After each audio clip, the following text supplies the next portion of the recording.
Hello and welcome to Market Index Company Insights. My name is Chris Conway and today I am joined by Neil Young from Elixir Energy. Neil, welcome. Thanks, Chris. Nice to be here with you today. Neil, thanks for sitting down with Market Index. Before you talk to us about Elixir, can you tell us a little bit about your experience in the industry and some of your major achievements?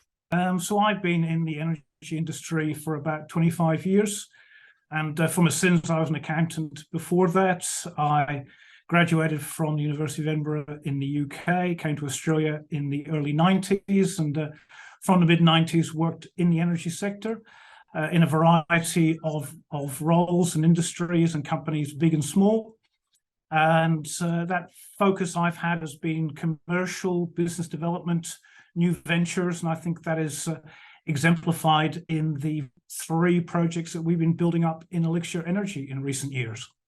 Neil, can you briefly describe Elixir Energy to the audience and explain what problem the company is trying to solve? So Elixir is listed on the ASX.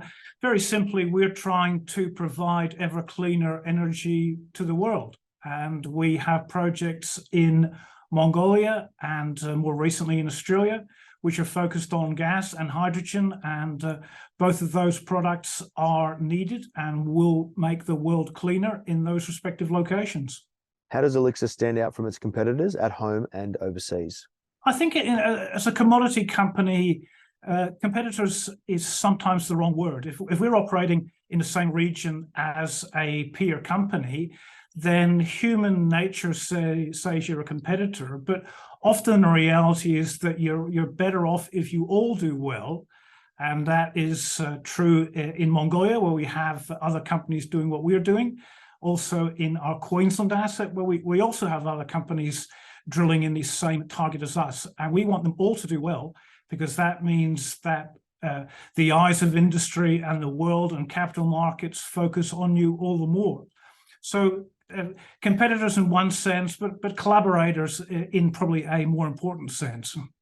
Neil, the federal government recently changed what is known as the safeguard mechanism. First of all, what is the safeguard mechanism and what has changed? So this is the mechanism which the Australian federal government has been using in recent years to drive reductions in emissions by large industry players, including the gas industry. That was introduced by the Liberal government a number of years ago, but then more recently the Labor government, in conjunction with the Greens, tightened it up a bit, put some more restrictions on the gas industry in particular. But those restrictions, we feel, did not impact us, given the particular nature of our asset, which I can come back to. And indeed, fundamentally, what they didn't do was change demand for gas at all. That demand is high and enduring. Supply is increasingly seen to be less than demand in coming years. And that means that the suppliers who can meet the market under the changing mechanism, which we believe we can, are increasingly favoured. Neil, why is the government making these changes and how do you think it will affect supply on the East Coast? Well, I think there's the usual mixture of policy and politics. The policy is the government is looking to reduce emissions. The politics are that it's protecting itself against a green left flank. The gas industry, of which I'm a member, is not politically powerful. It doesn't employ a lot of people and can be easily demonized. Just before the end of the year, there was a gas price cap for 2023. No big deal, we all expected that. But from 2024 onwards, a mechanism to try and control gas markets in a way which is really ill-suited. I think the government's realizing that. They've delayed and delayed issuing the details of the policy. That should come out soon. The mechanism which we described earlier, that's a relatively sensible way to reduce emissions. It did have cross-party support, but in recent times the government used the Greens rather than the Liberals to pass it through the upper house, and that probably introduced some less favourable elements to it. But from our point of view, given our asset in Queensland's particular characteristics of being very low in CO2 and very well located, we think it actually advantages us, because the reality is demand is still there and supply needs to meet demand. And we think we're very well placed to do that with that Queensland asset. Following this regulatory change, Neil, what should investors be aware of when assessing oil and gas companies? Well, I think it goes to maybe the broader issue of competition in supply. Now, earlier I spoke about competitors in a particular region where you can all benefit from practical collaboration, or indeed just being in the same play and bringing eyes on it. But there is some degree of competition between different plays. What I would say is look at the location of the gas, look at its inherent characteristics, such as does it have carbon dioxide of material amounts in the raw gas stream. On firstly, the location side, we're proximate to infrastructure which can supply not only the East Coast gas market, but the international market through the LNG facilities at Gladstone. Secondly, look at the gas composition. We're very low in CO2. And then also an element of location is that the less far you have to move gas, then the less emissions involved, because moving gas requires using gas for compressors, etc. And if you can mitigate that, then you're delivering a ultimately lower carbon intensive product to your customers. Neil, what do these changes mean for Elixir Energy? Well, I think it means that the eyes of capital markets and potential partners for a 100% owned Queensland asset will be stronger.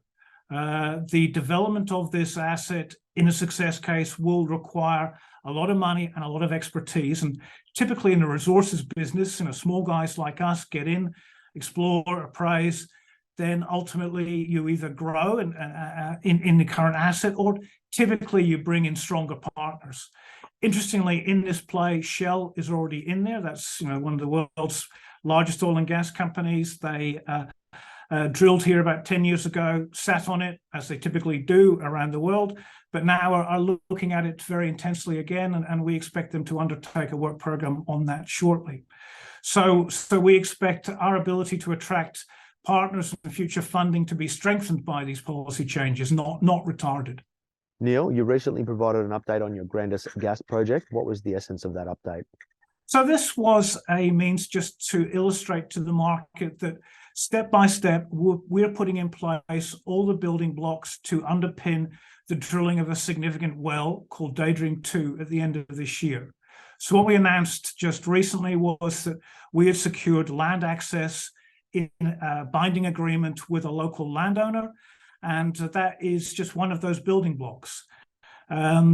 These things legally should be easy, but practically, if you get on the wrong side of a landowner, then you're in a world of pain. And so we made the effort to engage in an appropriate way and persuade the farmer that this was the right thing to do, and that we were a good partner. That obviously worked. We executed the agreement, and we expect, though, to demonstrate to the market that over the course of this year, as we lead up to the well in about 8 months' time, we will put in place other building blocks, such as procuring finance in various sources that we're working on very vigorously just now, potential for partnering in various ways, procuring appropriate rig and other service providers, and then ultimately leading up to the well. And typically, for an ASX companies, the lead up to those sorts of wells can bring more and more eyes of investors onto a stock, and we certainly expect and will work hard to make that the case here. Neil, I know you also got operations in Mongolia. How are things progressing there?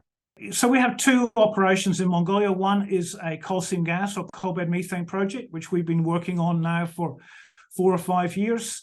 That we were the first in the country to do that. We're very pleased to see other ASX peers follow us in. As I mentioned earlier, the more the merrier on this front. We made an initial discovery back when COVID first started in 2020. We've been exploring and appraising since then, but most significantly in recent months, we've been undertaking an extended pilot production test that has been flowing gas over a period of months to demonstrate commerciality. We've shut in the wells to undertake a workover or a clean out of them recently, and we expect to provide the market with an announcement on the next stage of that very shortly. But without promising anything definitively, we think we're on the pathway to declaring commerciality by the middle of this year. Separately, in Mongolia, we have a green hydrogen project. We're working with a very large Japanese partner on that, and it's exceedingly pleasing for a small company like us to be working with a partner of substance like that.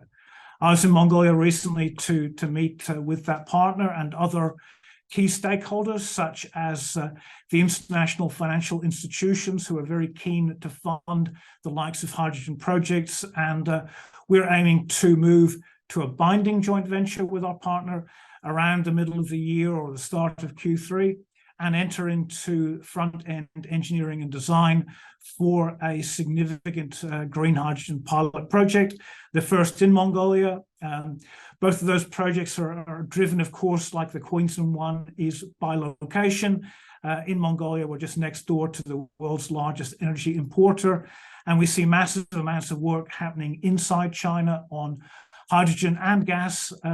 And interesting to see just recently, Sinopec, which is China's second largest energy company, have announced a green hydrogen pipeline project in the Chinese province of Inner Mongolia, which is obviously close to the country of Mongolia where we are. So, and actually a lot happening on the hydrogen front there, and very interesting to see how we can integrate our project into that in the longer term. Neil Young, CEO of Elixir Energy, thank you for taking the time to sit down with Market Index Company Insights today. Pleased to do so. Thank you.